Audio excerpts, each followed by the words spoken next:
पाण्याच्या थेंबासाठी सुरू झालेली एक वेगळीच शर्यत। उन्हाच्या कडकडाटात डोक्यावर हंडा आणि डोळ्यांत आशेचा अंधुक किरण घेऊन निघालेल्या या मातांचं दुःख आजही कुणालाच दिसत नाही। हो, ही कहाणी आहे आपल्या गावातील महिलांची, ज्या आजही पाण्यासाठी मैलोनमैल चालतात। कोण म्हणतं पाणी जीवन आहे, इथे तर जीवन मिळवण्यासाठी पाण्यासाठीच संघर्ष आहे। जल हे जीवनाचा आधार आहे या वाक्याची चर्चा आपण अनेकदा ऐकली असेल किंवा केलेली असेल, परंतु पिण्याच्या पाण्यासाठी जीवघेणी भटकंती करावी लागत असेल यापेक्षा मोठं दुर्दैव काय असेल।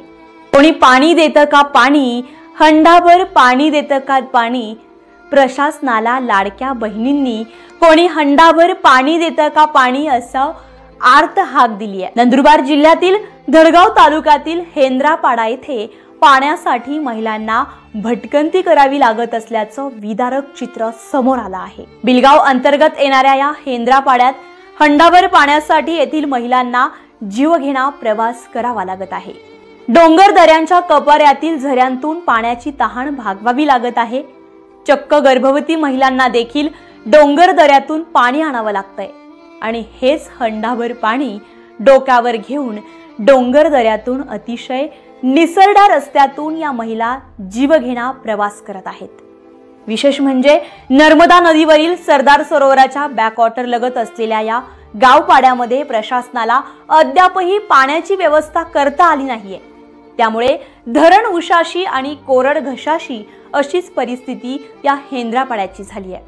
शासनानं हर घर नळ हा दिंडोरा पेटवत देशभर जल जीवन मिशन योजना राबवण्यात आल्या। या योजनेतून प्रत्येक व्यक्तीला शुद्ध पाणी प्यायला मिळालं पाहिजे, प्रत्येक घरात शुद्ध पाणी पोहोचवणं हा मुख्य उद्देश असला तरी हेंद्रापाड्यासारख्या आदिवासी दुर्गम भागात जनजीवन मिशन योजना नुसती कागदोपत्रीत पोहोचल्याचं चित्र दिसून येत आहे। रोज मरे त्याला कोण रडे अशी एक म्हण मराठीत प्रचलित आहे आणि आज या म्हणीप्रमाणेच येथील अवस्था धडगाव तालुक्यातील दुर्गम आदिवासी लोकवस्ती असलेल्या आणि पिण्याच्या पाण्यासाठी धडपडणाऱ्या अनेक पाड्यांतील नागरिकांची झाली आहे। स्वातंत्र्याच्या 76 वर्षात येथील नागरिकांना लोकप्रतिनिधींकडून पिण्याच्या पाण्याच्या सुविधा देण्याची फक्त आश्वासने मिळालेली आहेत। जिल्ह्यात एक खासदार आणि 5 आदिवासी आमदार असताना देखील अनेक गावांमधील महिलांना हंडाभर पाण्यासाठी वणवण भटकावं लागत असेल तर यासारखं मोठं दुर्दैव कोणतं असेल।